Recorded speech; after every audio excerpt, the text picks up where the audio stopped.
everyone, welcome back to Wadus Channel. Mengenal cerita rakyat dari berbagai daerah di Indonesia bisa jadi satu pengetahuan yang menarik. Selain nilai kearifan lokal yang dimuat, setiap cerita rakyat juga memiliki pesan menarik yang bisa dijadikan pelajaran, seperti dongeng Timun Mas dari Jawa Tengah. Dongeng ini berkisah tentang perjuangan seorang wanita tua untuk mendapatkan seorang anak.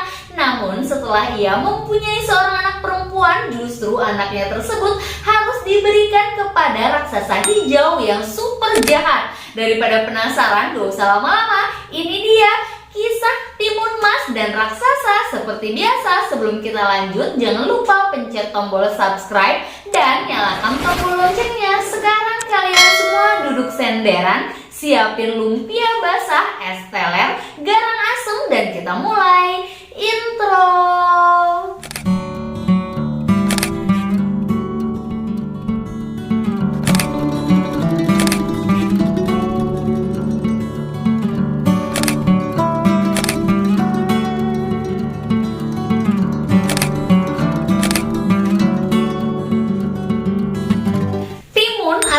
Timun adalah buah yang biasa dikonsumsi masyarakat. Seringkali ditemukan di samping sambal sebagai lalapan. Namun timun yang akan dibahas dalam video kali ini berbeda, yakni timun dengan ukuran besar yang memiliki warna kuning keemasan. Timun Mas adalah cerita rakyat dari Jawa Tengah yang menceritakan tentang kisah seorang gadis pemberani. Ia mencoba untuk bertahan dan melarikan diri dari raksasa hijau yang mencoba untuk menangkap dan memakannya.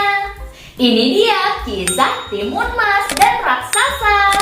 Alkisah, di sebuah desa di daerah Jawa Tengah hidup seorang janda parubaya yang bernama Mbok Srini. Karena kesepian, ia sangat mengharapkan kehadiran seorang anak.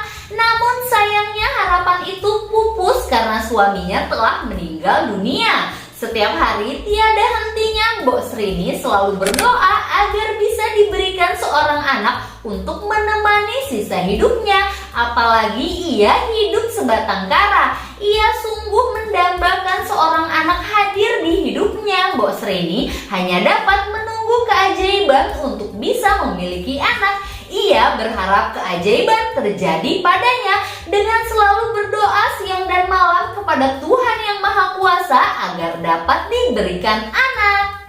Pada suatu malam, harapan itu datang lewat mimpi. Dalam mimpinya, Mbok Srini didatangi sesosok raksasa hijau yang menyuruhnya pergi mengambil sebuah bungkusan di bawah pohon besar di tengah hutan tempat biasanya ia mencari kayu bakar.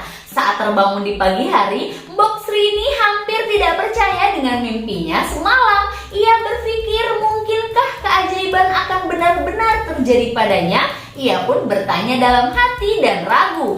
Ia bertanya dalam hati apakah mimpi semalam adalah benar. Namun Mbok Srini berusaha menghilangkan keraguan hatinya dengan penuh harapan. Ia bergegas menuju ke hutan yang ditunjuk oleh raksasa di dalam mimpi tersebut. Setibanya di hutan, ia mencari bungkusan yang berada di bawah pohon besar. Namun, ia justru sangat terkejut saat menemukan bungkusan yang dikiranya berisi seorang bayi, tetapi isinya hanyalah sebutir biji timun. Hatinya pun kembali bertanya-tanya, apa maksud raksasa itu memberinya sebutir biji timun? Ucap Mbok Srini dengan bingung di dalam hatinya. Di tengah kebingungannya, tanpa disadari ada sesosok raksasa hijau berdiri di belakangnya sambil tertawa terbahak-bahak. Mbok Srini pun terkejut sambil membalikan badannya. Betapa terkejutnya ia karena raksasa hijau itu persis seperti raksasa yang hadir dalam mimpinya. Ia pun menjadi sangat ketakutan. Mbok Srini memohon ampun kepada raksasa itu. Ia memohon agar raksasa hijau itu tidak memakannya. Ia berkata bahwa dirinya masih ingin hidup. Mbok Srini memohon dengan muka pucat pasi. Namun sang raksasa hijau justru menertawakannya. Ia berkata bahwa ia tidak akan memakan Mbok Srini yang tua renta. Lalu raksasa hijau itu menanyakan kepada Mbok Srini apakah ia benar-benar menginginkan seorang anak. Dengan gugup Mbok Srini mengiyakan pertanyaan dari raksasa tersebut. Kemudian raksasa hijau itu menyuruh Mbok Srini untuk segera menanam biji timun yang ia temukan. Sang raksasa juga berkata bahwa nantinya Mbok Srini akan mendapatkan seorang anak perempuan dari buah timun yang ia tanam.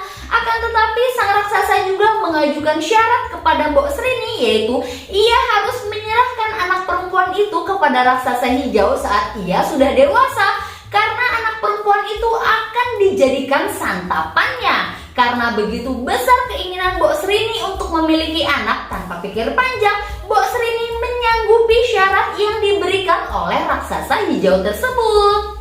Setelah Mbok Srini selesai menyetujui perjanjian itu, raksasa hijau pun menghilang. Kemudian ia segera menanam biji timun itu di ladangnya. Dengan penuh harapan setiap hari ia merawat tanaman itu dengan baik. 2 bulan kemudian tanaman itu pun mulai berbuah. Namun anehnya tanaman timun itu hanya berbuah 1. Semakin hari buah timun menjadi semakin besar melebihi buah timun pada umumnya. Warnanya pun sangat berbeda, ia berwarna kuning keemasan. Ketika buah timun sudah masak, Mbok Srini memetik timun yang berat dengan susah payah ke bubuknya. Betapa terkejutnya ia ketika membelah buah timun itu. Ia melihat seorang bayi perempuan yang sangat cantik. Saat akan menggendongnya, bayi itu tiba-tiba menangis dengan keras. Alangkah bahagianya hati Mbok Srini mendengar suara tangisan bayi yang sudah lama didambakannya. Ia pun memberi nama bayi itu Timun Mas. Mbok Srini selalu menghibur bayi Timun Mas saat ia menangis. Ia sangat menyayangi Timun Mas. Perempuan parubaya itu tak dapat menyembunyikan kebahagiaannya hingga air matanya menetes membasahi kedua pipinya. Perasaan bahagia itu membuatnya lupa dengan janjinya bahwa dia akan memberikan bayi itu kepada raksasa suatu saat kelak. Ia merawat dan mendidik Timun Mas dengan rasa kasih sayang hingga tumbuh menjadi perempuan yang cantik. Mbok Srini sangat bangga karena selain cantik, Timun Mas juga memiliki kecerdasan yang luar biasa dan sifatnya yang baik. Oleh karena itu, ia sangat menyayangi Timun Mas. Timun Mas pun beranjak dewasa dan pada suatu malam Mbok Srini kembali bermimpi didatangi oleh raksasa yang memberi pesan kepadanya bahwa seminggu lagi ia akan datang untuk menjemput Timun Mas. Sejak itu ia selalu duduk termenung seorang diri. Hatinya pun menjadi sedih karena ia akan berpisah dengan anak yang sangat ia sayangi. Ia baru menyadari bahwa raksasa itu ternyata adalah raksasa yang jahat, karena Timun Mas akan dijadikan santapannya. Melihat Mbok Srini sering duduk termenung, Timun Mas pun bertanya-tanya dalam hati. Suatu sore, Timun Mas memberanikan diri untuk menanyakan kegundahan hati yang dirasakan oleh ibundanya. Sebenarnya Mbok Srini tidak ingin menceritakan penyebab kegundahan hatinya, karena dia tidak ingin anaknya itu ikut bersedih. Namun karena terus didesak, akhirnya ia pun menceritakan asal-usul Timun Mas yang dirahasiakannya selama ini. Mbok Srini pun menceritakan semua rahasia tersebut hingga mimpinya bahwa sesosok raksasa hijau akan datang menjemput anaknya itu untuk dijadikan santapan. Mendengar cerita itu, Timun Mas menjadi kaget seolah-olah tidak percaya. Timun Mas berkata bahwa ia tidak mau meninggalkan ibunya. Ia sangat menyayangi Mbok Srini. Mendengar perkataan Timun Mas, Mbok Srini kembali termenung. Ia mencari cara agar anaknya selamat dan tidak menjadi santapan raksasa itu. Sampai pada hari yang mendekati dijanjikan oleh raksasa itu, Mbok Srini belum juga menemukan jalan keluar. Hatinya pun mulai cemas. Dalam kecemasannya, tiba-tiba ia menemukan sebuah akal. Akhirnya ia menemukan cara untuk dapat menyelamatkan anaknya dari raksasa. Ia akan meminta bantuan seorang petapa sakti yang tinggal di sebuah gunung. Keesokan harinya, pagi-pagi sekali berangkatlah Mbok Srini ke gunung tersebut. Sesampainya di sana, ia langsung menemui petapa sakti dan menyampaikan maksud dari kedatangannya. Mbok Srini pun menceritakan masalah yang sedang dihadapinya dan anaknya. Mendengar cerita Mbok Srini, petapa itu pun bersedia membantu mereka. Kemudian Kemudian petapa itu berjalan masuk ke dalam ruang rahasia. Tak berapa lama, petapa itu kembali sambil membawa 4 buah bungkusan kecil lalu menyerahkannya kepada Mbok Srini. Petapa itu berkata untuk memberikan bungkusan kecil tersebut kepada Timun Mas. Keempat bungkusan tersebut masing-masing berisi biji timun, jarum, garam, dan terasi. Jika raksasa itu mengejar Timun Mas, maka Timun Mas harus menyebarkan isi bungkusan tersebut. Mbok Srini pun pulang membawa keempat bungkusan tersebut dan memberikannya kepada Timun Mas. Di sana juga ia menjelaskan tujuan dari keempat bungkusan tersebut. Kini hati Mbok Srini mulai agak tenang karena anaknya sudah mempunyai senjata untuk melawan raksasa itu. Beberapa hari kemudian raksasa itu pun datang untuk menagih janjinya kepada Mbok Srini. Ia sudah tidak sabar lagi ingin membawa dan menyantap daging Timun Mas. Mbok Srini tidak gentar lagi menghadapi raksasa hijau jahat itu. Dengan tenang ia memanggil Timun Mas agar keluar dari dalam gubuk. Tak berapa lama Timun Mas pun keluar lalu berdiri di samping ibunya. Melihat Timun Mas yang benar-benar sudah dewasa, raksasa itu semakin tidak sabar ingin segera menyantapnya. Ketika ia hendak menangkapnya, Timun Mas segera berlari sekencang-kencangnya. Raksasa itu pun mengejarnya. Tak ayal lagi terjadilah kejar-kejaran antara raksasa hijau dengan Timun Mas. Setelah berlari jauh, Timun Mas mulai merasa lelah sementara raksasa itu semakin mendekat. Akhirnya ia pun mengeluarkan bungkusan pemberian pertapa sakti. Pertama-tama Timun Mas menebar biji timun yang diberikan oleh ibunya. Sungguh ajaib, hutan di sekelilingnya tiba-tiba berubah menjadi ladang timun. Dalam sekejap, batang timun tersebut menjalar dan melilit seluruh tubuh raksasa hijau. Awalnya raksasa itu kesulitan untuk berlari karena lilitan batang timun tersebut. Namun tubuh raksasa yang besar mampu melepaskan dirinya dan kembali mengejar Timun Mas. Setelah itu Timun Mas pun segera melemparkan bungkusan kedua yang berisi jarum. Dalam sekejap jarum-jarum tersebut berubah menjadi rerimbunan pohon bambu yang tinggi menjulang dan runcing.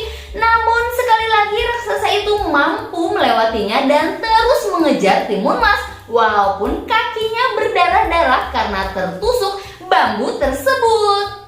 Melihat usahanya belum berhasil, Timun Mas membuka bungkusan ketiga yang berisi garam lalu menebarkannya. Seketika itu pula hutan yang ia lewati tiba-tiba berubah menjadi lautan luas yang dalam. Meskipun pada awalnya raksasa kesulitan berenang, namun lagi-lagi raksasa itu tetap berhasil melalui lautan luas tersebut. Karena merasa dipermainkan oleh Timun Mas, raksasa itu pun semakin marah kepadanya. Sementara itu Timun Mas mulai cemas karena senjatanya hanya tersisa satu. Jika senjata tersebut tidak berhasil melumpuhkan raksasa tersebut, maka tamatlah riwayat Timun Mas. Dengan penuh keyakinan, ia pun melemparkan bungkusan terakhir yang berisi terasi. Seketika itu pula tempat jatuhnya terasi itu tiba-tiba menjelma menjadi lautan lumpur panas yang mendidih. Alhasil raksasa itu terkalahkan karena tercebur ke dalam lautan lumpur dan tewas seketika. Maka selamatlah Timun Mas dari kejaran dan santapan raksasa itu. Dengan sekuat tenaga, Timun Mas berjalan menuju ke gubuknya untuk menemui ibunya. Melihat anaknya selamat, Mbok Srini pun langsung berucap syukur kepada Tuhan Yang Maha Kuasa. Sejak itu Mbok Srini dan Timun Mas hidup berbahagia. Baiklah, itulah tadi kisah Timun Mas dan raksasa. Dari kisah tadi dapat menjadi pelajaran bagi kita untuk selalu ingat bahwa orang yang punya niat jahat seperti raksasa pada akhirnya akan mendapatkan celaka. Jadi jangan pernah punya niat jahat ya. Selain itu mengingatkan kita bahwa segala rintangan dalam hidup pasti dapat diselesaikan dengan baik jika dilakukan dengan usaha dan kerja keras. Selesai, kalau gitu jangan lupa subscribe dan nyalakan tombol loncengnya supaya kalian gak ketinggalan video-video seru Wadus lainnya. Sampai ketemu di video selanjutnya ya. Dadah!